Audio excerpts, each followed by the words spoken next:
অনেক নেতা বিদেশে আছেন, তারা দেশে আসার সাহস পাচ্ছেন না, কারণ তারা ইংল্যান্ডের নাগরিকত্ব লাভ করেছেন। নাগরিকত্ব ছেড়ে দিয়ে দেশে আসতে হবে, ভয় পাচ্ছেন। নাগরিকত্ব ছেড়ে দিলাম, দেশে এসে যে আবার প্রধানমন্ত্রী হইতে না পারলাম, আমার 21-2 করলে গেল, আসার সাহস পাচ্ছে না। যারা কথায় কথা বলতো শেখের বেটি পালায় না, তারাই আজকে দেশ থেকে পালিয়ে গিয়েছে। আর জামাত ইসলামীর লোকরা দেশেই আছে। আমরা ফাঁসির মঞ্চে গিয়েছি, কিন্তু দেশ ত্যাগ করার চিন্তা করিনি, কারণ জামাত ইসলামী সবচেয়ে দেশপ্রেমিক দল। জামাত ইসলামী জনগণের দল, জনগণকে সাথে রেখেই তিনি জনগণের কল্যাণ চায় জামাত ইসলামী। তাই যারা কথায় কথা স্বাধীনতার পক্ষের শক্তি বলে, কথায় কথা বলে আমার দেশ স্বাধীন করেছেন আব্বা, আজকে তারা 18 কোটি মানুষকে ফেলে রেখে ভারতে আশ্রয় নিয়ে আজকে সুন্দর জীবনযাপন করছেন। আপনারা বলেন, যারা হাজার হাজার আওয়ামী লীগ কর্মীকে ফেলে দিয়ে 18 কোটি মানুষকে বিপদে ফেলে রেখে বিদেশে অবস্থান করে, তারা কি দেশপ্রেমিক? না যারা বিদেশ থেকে এসে ফাঁসির মঞ্চে গলায় ঝুলিয়ে মৃত্যুবরণ করে, তারাই দেশপ্রেমিক। আপনারা একটু আগেই শুনেছেন, আমি ফাঁসির দণ্ডপ্রাপ্ত আসামি ছিলাম, একটার না 3টার ফাঁসি। সেখান থেকে আল্লাহ 25 আগস্টের বিপ্লবের পর অনেকে একে দ্বিতীয় স্বাধীনতা বলেন, তার মাধ্যমে মুক্তি লাভের সুযোগ পাই। সেই সুবাদে আজকে আমি আপনাদের সামনে হাজির হতে পেরেছি, আলহামদুলিল্লাহ। সংগ্রামী ভাই ও বোনেরা, বাংলাদেশে সম্পদের কোনো অভাব নাই, আমাদের অভাব চরিত্রবান নেতাদের অভাব। এবং তার বড় প্রমাণ, বিগত 15.5 বছরে যে দলটি দেশ শাসন করেছে, ক্ষমতা ছাড়ার পর জানা গেল প্রায় 27,000 লক্ষ কোটি টাকা বিদেশে পাচার করেছে। এটাই প্রমাণ হয় এই দেশটা গরিব দেশ না, এটা সম্পদশালী দেশ।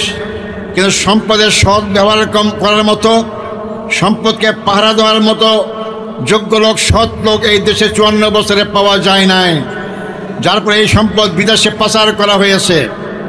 বাংলাদেশ জামাত ইসলামী প্রথমেই বলতে চায় জনগণের সামনে, যদি আল্লাহ আমাদেরকে সাহায্য করেন, যে জনগণের ভালোবাসা পাই, আগামীতে জামাত ইসলামী যে জনগণের সেবা করার সুযোগ পায়, সর্বপ্রথম বাংলাদেশ থেকে আমরা দুর্নীতি নির্মূল করব। কারণ দুর্নীতিতে বাংলাদেশের প্রধানত সমস্যা। আজকে যদি দুর্নীতি না হতো, 27,000 লক্ষ কোটি টাকা বিদেশ থেকে দেশে থাকতো, বাংলাদেশের গরিব ছেলেরা তাদের বাপ মায়ের জমি বিক্রি করে বিদেশে চাকরির জন্য যেতে হতো না, যাওয়ার পথে নদীতে গিয়ে তারা নৌকা ডুবি হয়ে মারা যেত না। এই সম্পদ বাংলাদেশে ব্যবহার করা হলে বিদেশ থেকে আমার দেশের লোকেরা চাকরি করতে আসতো। এই দেশ সিঙ্গাপুর কেন, এর অনেক অনেক বড় উন্নত দেশ হতে পারত, কিন্তু দুর্নীতির দেশ ভরে গিয়েছে। অনেকে বলে থাকেন, এই কথা বললে বলে আপনারা তো ক্ষমতায় যান নাই, আপনারা দুর্নীতি করবেন না ক্ষমতায় গিয়ে, তার প্রমাণ কি? আমি আপনাদেরকে সুস্পষ্ট বলতে চাই, আপনারা ফিরে দেখুন 2001 থেকে 2006 সাল পর্যন্ত বেগম খালেদা জিয়ার নেতৃত্বে 4 দলীয় ঐক্যজোট আমরা দেশ শাসনের সুযোগ পেয়েছিলাম। সেই দেশ শাসনের অংশীদার হিসেবে বাংলাদেশ জামাত ইসলামী তৎকালীন আমিরে জামাত মাওলানা মতিউর রহমান নিজামী 2টা মন্ত্রণালয় চালিয়েছেন, একটি কৃষি মন্ত্রণালয়, একটি শিল্প মন্ত্রণালয়। আমাদের পার্টির সেক্রেটারি জেনারেল জনাব আলী হাসান মুজাহিদ একটি মন্ত্রণালয় চালিয়েছেন, সমাজ কল্যাণ মন্ত্রণালয়। তাদেরকে ফাঁসি দেওয়া হয়েছে 1971 সালের কল্পকাহিনী তৈরি করে। কিন্তু আমাদের ক্ষমতা ছাড়ার পর সেনা সমর্থিত সরকার 2 বছর ক্ষমতায় ছিল। ওনাদের ফাঁসি দেওয়ার আগে 3 বছর প্রায় ক্ষমতায় ছিল আওয়ামী লীগ, সুযোগ পেয়েছিল। কিন্তু এই 5 বছরে কোনো সরকারি এই 2 মন্ত্রী বিরোধী 1টি টাকা আত্মসাতের প্রমাণ সামনে হাজির করতে পারে নাই। আমরা সেই নেতাদের দল করি, সেই নেতাদের দলেই আমরা কর্মী। অতএব জামাত ইসলামী দায়িত্ব পেলে সেই নেতাদের আদর্শ অনুসরণ করে অবশ্যই অবশ্যই বাংলাদেশকে আমরা দুর্নীতিমুক্ত করতে পারবো ইনশাআল্লাহ। আমাদের 2001 সালে আমাদের 18 জন এমপি ছিল। এই 18 জন এমপির বিরুদ্ধে কোনো দুর্নীতির অভিযোগ পেশ করতে পারেনি। এতে প্রমাণ হয় জামাত ইসলামী যখন যে দায়িত্ব পাক না কেন, তারা দুর্নীতি করে না। এই জন্য জনগণের ভয়ে না, পুলিশের ভয়ে না, মিডিয়ার আর্মির ভয়ে না, আমরা দুর্নীতি করি না আল্লাহর ভয়ে। আমরা বিশ্বাস করি এই দুনিয়া থেকে চলে গেলে আমার সমস্ত কর্মকাণ্ডের হিসাব আল্লাহকে দিতে হবে। সেই জবাবদিহিতা জামাত ইসলামী নেতা কর্মীদেরকে তৈরি করা হয়। অতএব জামাতের লোকরা দায়িত্ব পেলে ইনশাআল্লাহ আপনার ধরে দেবেন বাংলাদেশ অল্প সময়ে দুর্নীতিমুক্ত হলে আমরা 3 থেকে 5 বছরের মধ্যে বাংলাদেশ বেকার সমস্যা দূর করতে পারব। আমরা ক্ষমতা পেলে দায়িত্ব পেলে আমরা মুসলমানদের এই দেশে আমরা জাকাতের আইন চালু করব। এই জাকাত বাংলাদেশে যে সমস্ত ব্যাংকে ধনী মানুষরা টাকা জমা রাখে সেই টাকা যদি আদায় করা যায় প্রায় 50,000 কোটি টাকা বছরে জাকাত আদায় করা সম্ভব। এই জাকাত গরিব ফকির মিসকিন দরিদ্র মানুষের কাছে ব্যয় করা হবে। তখন দারিদ্রতা বাংলাদেশ থেকে দূর হয়ে যাবে, অভাব অনটন দূর হয়ে যাবে, সবটাই বন্ধ করতে পারবো ইনশাআল্লাহ। এই দুইটি কাজ যে দায়িত্ব আমরা করতে পারি, এই বাংলাদেশ শুধু কথার মধ্যে সোনার বাংলা থাকবে না, এই বাংলাদেশ সত্যিকার অর্থে সোনার বাংলা হবে ইনশাআল্লাহ। সংগ্রামী ভাই বন্ধুগণ, আওয়ামী লীগের সময় দুর্নীতি কী পরিমাণ বেড়ে গিয়েছিল আপনারা জানেন। যে শেখ হাসিনা বিদেশ থেকে আসলেই যে সংবাদ সম্মেলন করতেন সেখানে বলেছেন যে আমার পিয়ন সে 400 কোটি টাকার মালিক, তিনি অপরাধ করেছেন 2টা। তার পিয়ন যে 400 কোটির মালিক হয় আপনি তার বিরুদ্ধে মামলা দিলেন না কেন, গ্রেপ্তার করলেন না কেন? তার মাঝে দুর্নীতিকে প্রশ্রয় দিয়েছেন। এখন যদি কেউ প্রশ্ন করে আপনার চাকর যদি 400 কোটির মালিক হয় তাহলে আপনি কয়েক হাজার কোটি টাকার মালিক। আজকে সে টাকার পাহাড় আপনাদের কাছ থেকে শোষণ করে নিয়ে বিদেশে বসে আজকে বাংলাদেশের জনগণের বিরুদ্ধে আজকে তারা ষড়যন্ত্র করছে। সংগ্রামী ভাই বন্ধুগণ, আমি এরপর বলতে চাই, আমাদের অনেক ভাই বলে থাকেন জামাত ইসলামী ক্ষমতায় গেলে নারীদের কোনো স্বাধীনতা থাকবে না, তাদের ঘরের মধ্যে আবদ্ধ রাখা হবে, তারা শিক্ষিত হয়ে কোনো চাকরি করতে পারবে না। এটা সম্পূর্ণ ভুল কথা। মাসুদ সাহেব তাকে আপনার সামনে কথাই বলেছেন। আমি বলতে চাই জামাত ইসলামী দায়িত্ব পায় বাংলাদেশের নারী সমাজ সবচেয়ে নিরাপত্তা অনুভব করবে।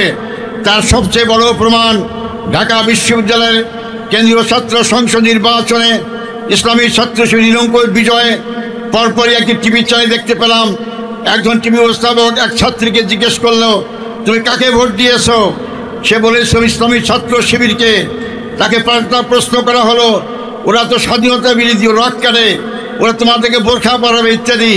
তখন এই ছাত্রীকে উত্তর দিয়েছিল, উনি বলেছেন রক কাটবে কি জানি না, আমাকে বোরখা পরাবে কিনা জানি না, কিন্তু আমি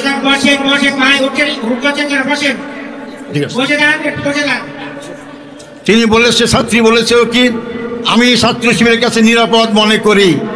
ছাত্ররা টকবগে যৌবন ভরা যুবক, তাদের কাছে যে একটি ছাত্রী নিরাপদ থাকতে পারে, তাদের মুরব্বী আমরা জামাত ইসলামী দায়িত্ব পেলে বাংলাদেশের সকল প্রকার নারীরা সম্পূর্ণ নিরাপদে তাদের জীবনযাপন করতে পারবে ইনশাআল্লাহ। সংগ্রামী ভাই বন্ধুগণ, আমাদের বিরুদ্ধে আরেকটা অভিযোগ করা হয়, অমুসলিমদের নাকি আমরা মুসলমান বানাবো, আমরা ক্ষমতায় গেলে তার ঠিকমতো পূজা পালন করতে পারবে না। আমি যদি এখানে হিন্দু ভাই থাকেন তাকে আমি স্মরণ করতে বলবো, 2024 সালের পূর্বে যে হাসিনা ক্ষমতায় ছিলেন, আপনার প্রায় দেখবেন দুর্গা পূজার সময় পূজা মণ্ডপ ভাঙ্গা হতো, মূর্তি ভাঙ্গা হতো, আর দায়িত্ব ইসলামী ছাত্র শিবির জামাত ইসলামীকে দেওয়া হতো। আপনার বুকে হাত দিয়ে বলেন, আজকে 2025 সালে যে দুর্গা পূজা হয়েছে, বাংলাদেশে কোনো মিডিয়া কেউ এই কথা বলতে পারেনি যে একটা দুর্গা মণ্ডপে হামলা করা হয়েছে, একটি মূর্তি ভাঙ্গা হয়েছে, কেউ বলতে পারবে না।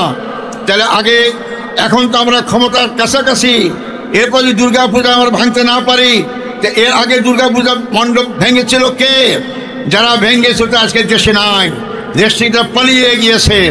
অতএব জামাত ইসলামী আমিরে জামাত তিনি ঘোষণা দিয়েছেন 24 সালের পট পরিবর্তনের পরে আপনার সকল হিন্দু বাড়িতে পাহারা দেবেন, মন্দিরে পাহারা দেবেন, যাতে কেউ দুঃসাহস করতে না পারে অন্য ধর্মের উপর আঘাত করতে।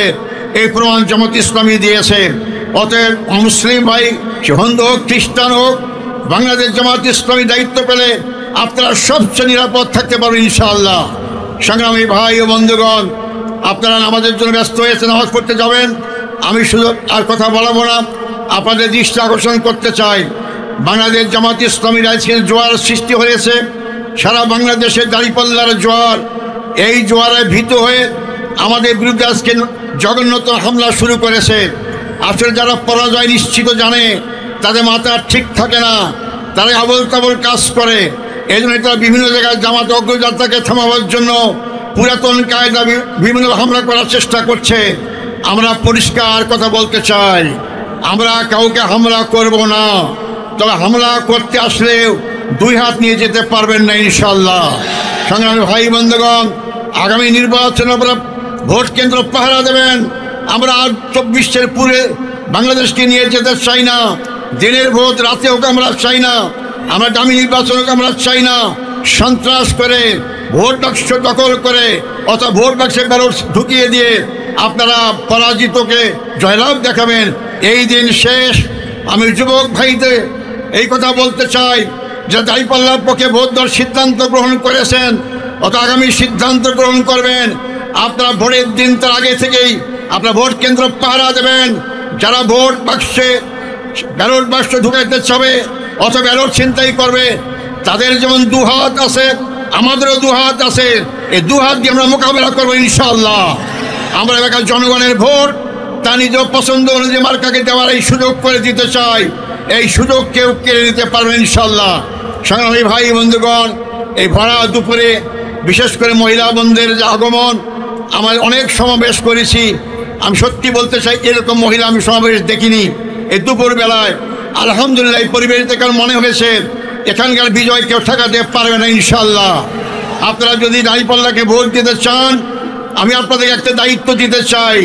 এখানে যে উপস্থিত আছেন সবাই ভোট দিলে উনি জয়লাভ করতে পারবেন না। এই জয়লাভ করতে হলে আপনাদের কাজ করতে হবে।